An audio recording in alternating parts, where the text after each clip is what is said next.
How's it going, guys? Chris back here again with some more MTG Arena. Today we are checking out a standard deck, and it's the standard deck we checked out before rotation. That I've been brewing in the new standards, and I'm hoping that it's still in survivable conditions, but it's not without its flaws at the moment, and that's Esper Enchantments. And we'll keep this. We'll put the island to the bottom. So Rafine Tower into this. So this deck lost one of its main kill conditions, Freya. Fielder's Retribution, I think it was. And a couple other enchantments. However, one of the enchantments that we had in the format that didn't make the cut in the last standard format actually got a lot better in this standard format, which is Behold the Unspeakable. So beforehand, Behold the Unspeakable just wasn't worth it because you would always scry 2, draw 2, and it would just be a big creature. But a lot of the decks running around are aggro, so its first ability is pretty decent. Because Liliana is so popular, its second ability can draw 4 on occasion, which is a lot of value. And then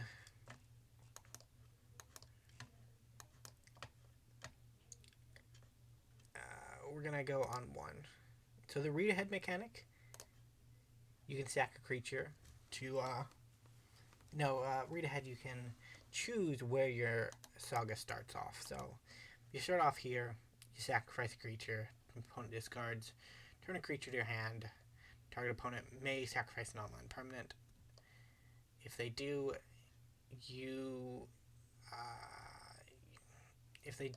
they lose the permanent. If they don't, you draw a card.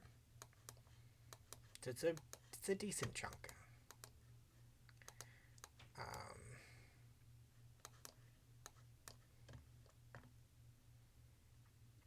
I'm actually looking for our old mainstay removal for this deck, which is Umezawa's Legacy of Umezawa. It's really powerful against decks like this that run 1 toughness creatures. Rude. This deck is pretty powerful in the format because there's not a lot of really good enchantment removal running around. But at the same time, there's also not a lot of really good planeswalker removal. Like, we're playing this in best of 3 because the best way to make it work is to have one of your plans in the sideboard, right? So the deck defaults on dunking on creature strategy, so it has like more wrath than you would foreseeably need. We'll discard a plains, get it back. They may sacrifice, they probably won't, honestly. I wouldn't.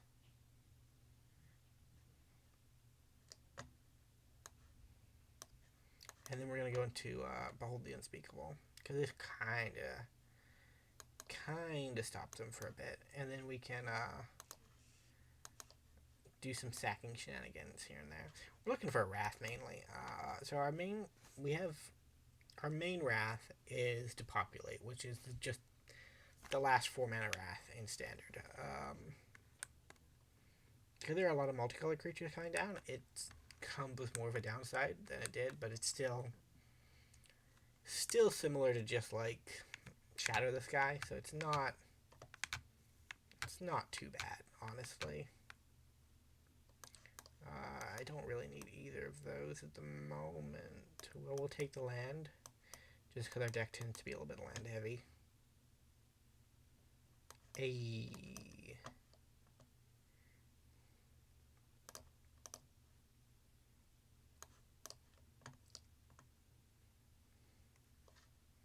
So next turn we can start returning enchantments.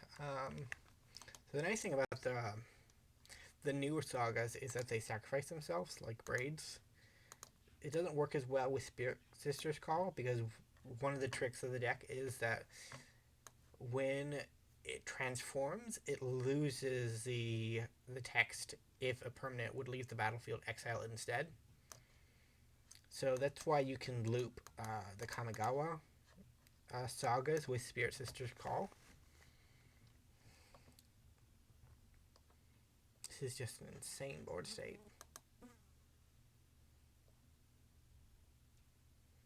But we're gonna get rid of some of it.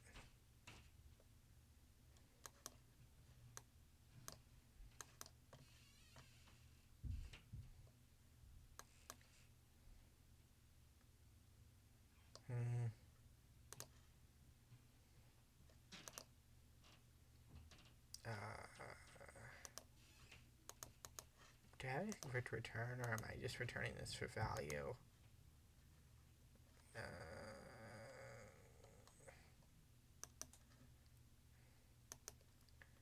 guess we're gonna go 1.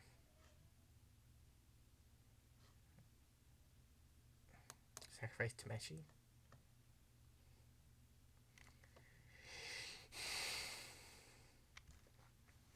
So I was playing this deck a little while ago, and I was up against a Selesnya deck, and the Selesnya deck was running a Johnny, and I got clowned on by a Johnny in 2 matches in a row, and kind of shelved Arena for a bit, just to cool off from the literal handing I got.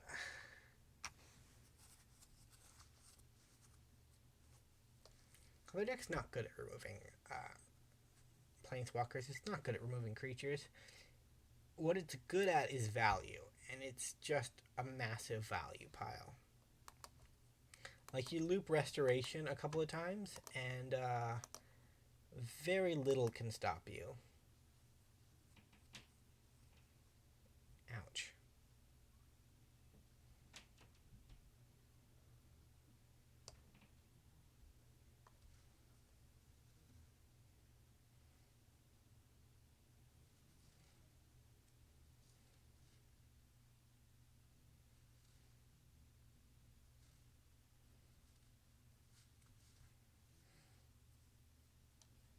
Well, these are bad.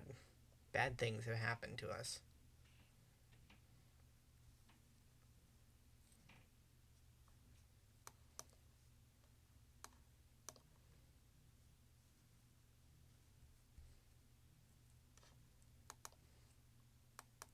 I think we just did.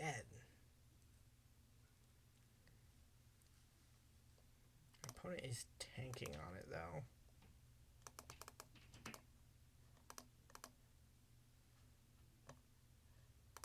Always return one of the tap lands. Hopefully draw into something that can save the day. We do actually have additional sideboard help for this, but we didn't draw anything, so we're gonna go to sideboarding. 1,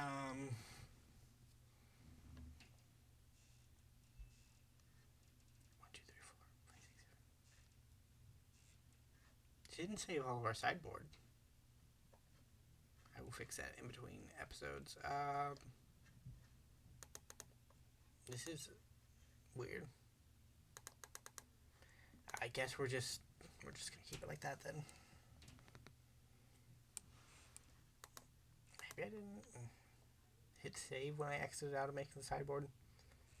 I don't know. We'll keep. Just because this is kind of ideal against this deck. It's going to be turn 3 Life of Toshiro Umezawa, but considering we're on the play, that doesn't matter too much.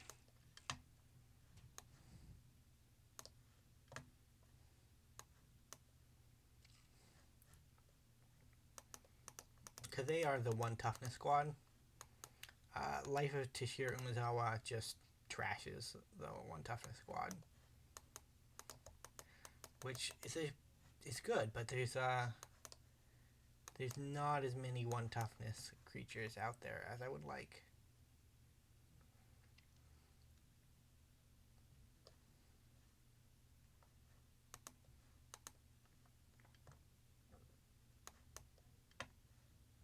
Are they going to kill Tameshi? excited thinking about it. Generally, when you see a highlight, that's the plan, right?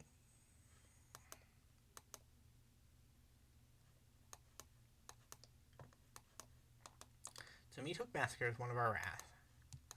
Probably one of our better wrath in this particular matchup. Because we can hit it off for 1 and 2, and then we don't have to worry about bad things happening to us. We're going to save the other one, just in case they have a handful of creatures and they're not deploying them because they know we have answers.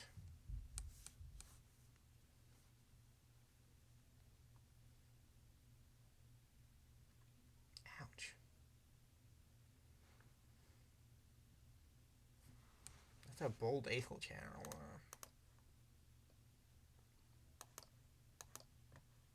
We're going to Behold. Like I said, I would have liked a better enchantment to put in this place, but with Liliana out there, it can actually be a house sometimes. You need to get empty-handed for it to be, like, good, but...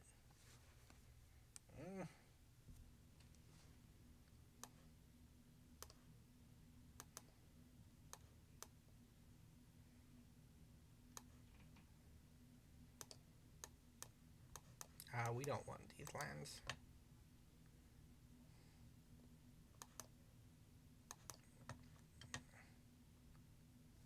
Another Toshiro. Do they have, like, a...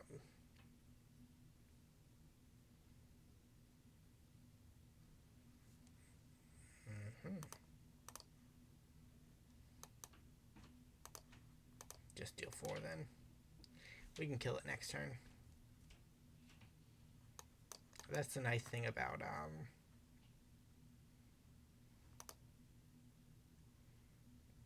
this enchantment. Having a free Jitte activation every turn is really powerful. Tameshi is really, really powerful. Like, considering that the next few sets are artifact sets, I'm not sure how long Tameshi is going to be in Standard. Because Tameshi is, it's a bit crazy.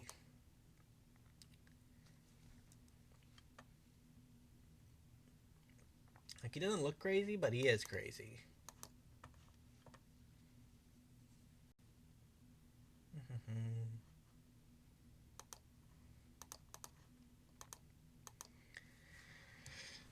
So I think we win game 2.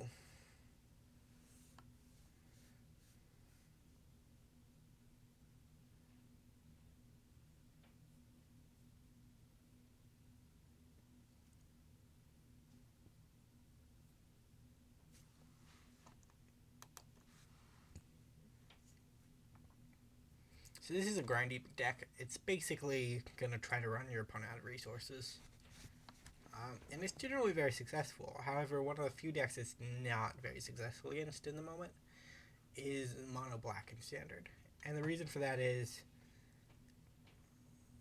if you run up against mono black, if you want to beat it, you need to get a Tameshi or a Spirit Caller Sister on the battlefield before they start really ticking away with Liliana. That's a Defiler of Dreams. I didn't realize. It's a 4/3 for 5. Although whenever you cast a blue permanent, draw a card is not bad.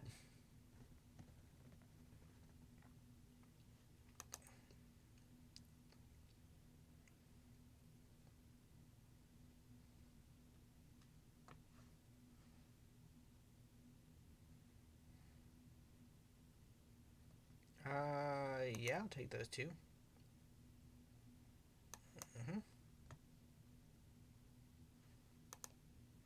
Should have attacked first.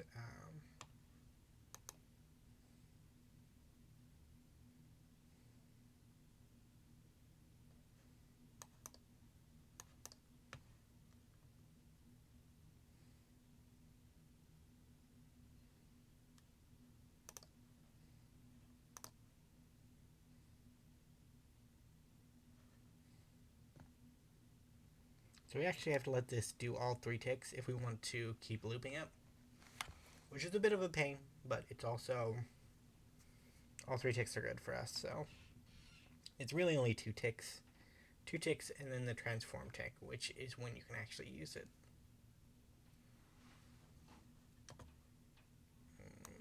Very sorry, opponent. Very sorry.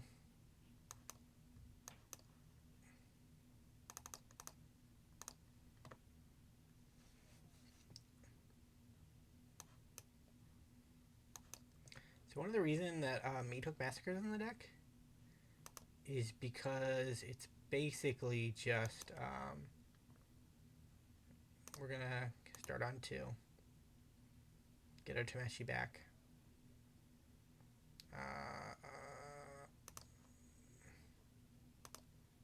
Loop and Anjo.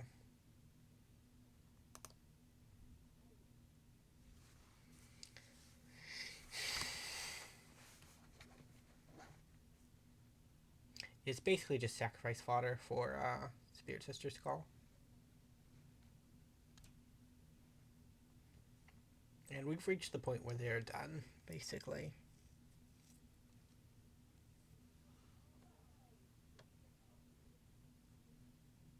Rafkin tapped himself. I didn't know that. I really don't have... Well, because they wouldn't have to be summoning sick anyways, but...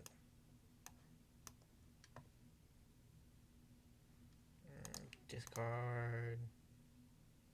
Yeah, I'll take me one of those. Goodbye, cat.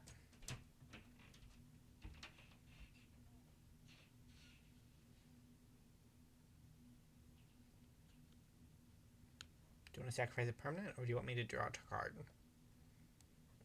Use a sacrifice raft or I draw a card. Only 2 choices. Okay. How many I got? I only have 2 Tashiro, so it's a wedding arrangement then. And we're not going to play any lands.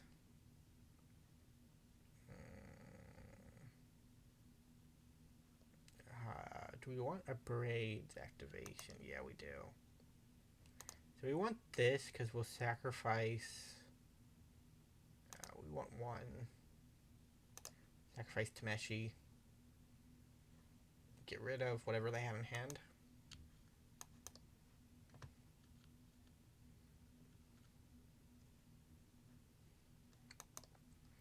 I wish Braid's Frightening Return was a little cheaper.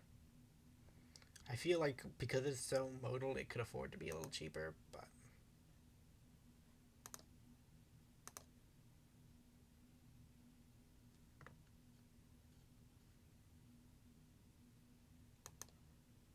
We'll do this right.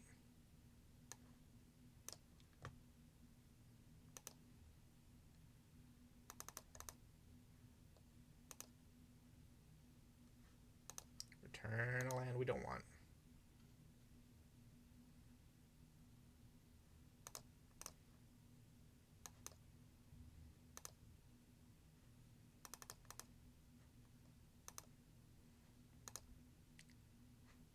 Return a land we don't want.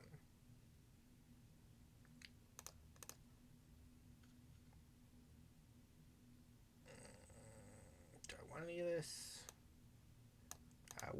You have to select it, but we can decline. Because restoration at this point is probably just better as a block, as an attacker.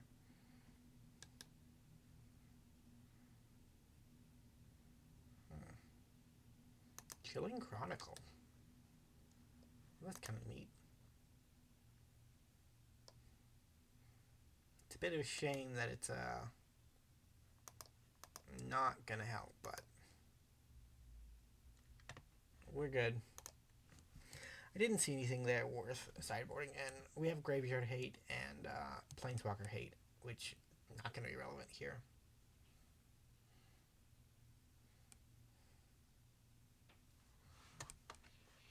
Do we keep this? That's the question.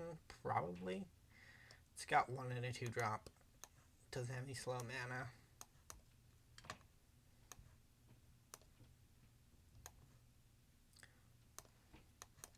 We need a third land for restoration, but that shouldn't be too much of a problem.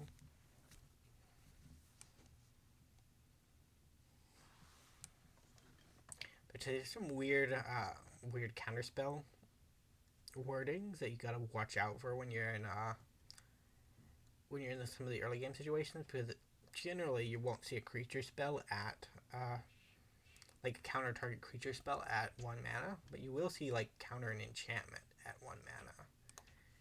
And the end result of that is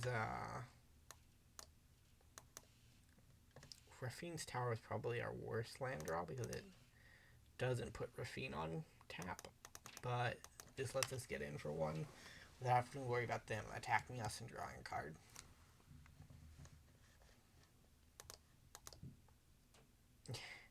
And it makes their follow-up plays just bad. Like Toshiniro was the life of Toshiniro. Toshiro? I keep on calling it the wrong name. I think it's is that My Hero Academia character's name? It might be.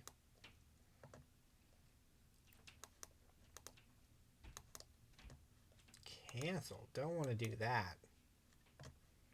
But I will take a wedding announcement. The memory of Toshiro is marrying the Dockside Chef. They've known each other for years, and it's about time they've gotten together, you know? One's a ghost boy, the other is an old dude? Sure, I guess.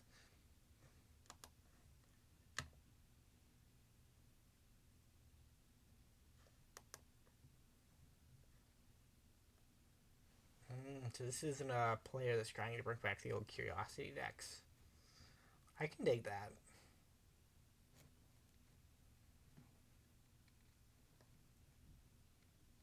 I honestly thought of trying to do it too, but the only issue I found with it is that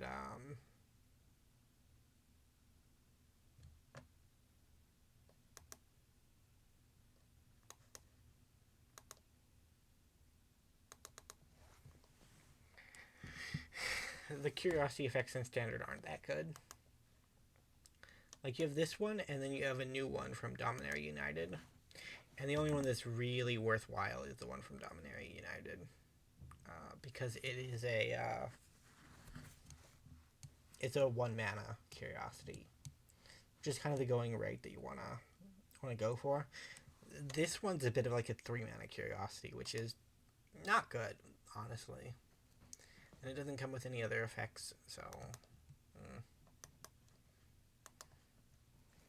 I like the splash for like Delver of Secrets, because you're going to be running like an instant and sorcery heavy deck anyways, so you might as well run it for like the free flips.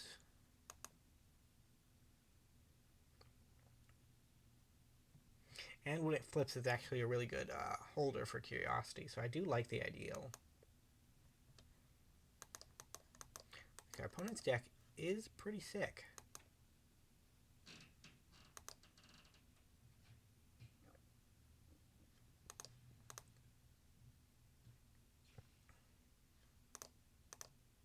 Ooh, wrong one. Well, that's on me.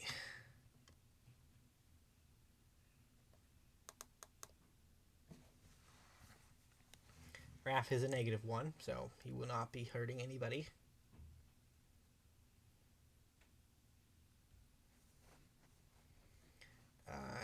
And now we can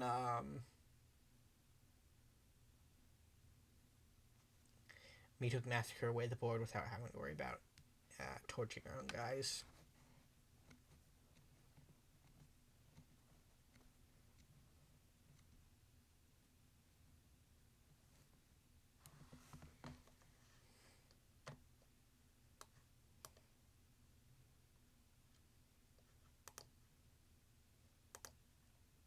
So I'm actually going to pump the token so that I can Meathook for 3.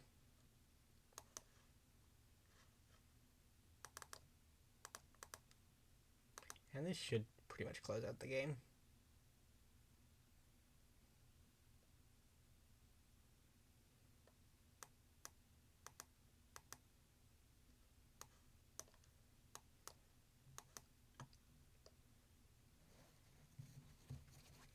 Next turn, Unspeakable comes to fruition.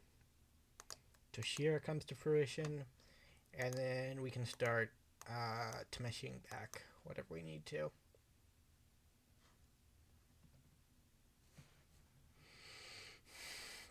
I think it's just a little too late for our opponent.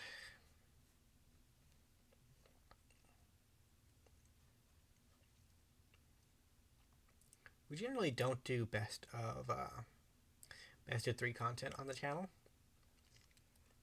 Mainly because it takes a long time to do it, right? Like, this is 26 minutes and it's only a single game.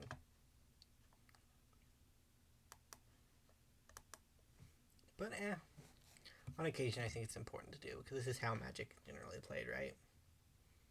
White.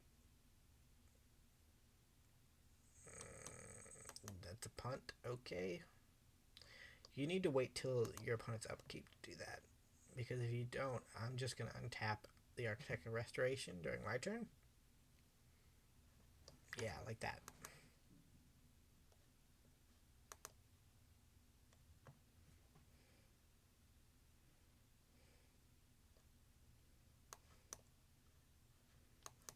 We'll play Tameshi just because Tameshi is the goal.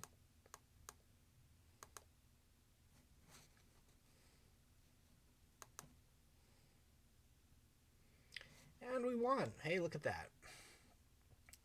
Well, I'd like to thank you guys so much for watching. If you did enjoy, remember to leave a like, subscribe to the channel. You know all the drill. And I'll see you in the next video. Bye for now.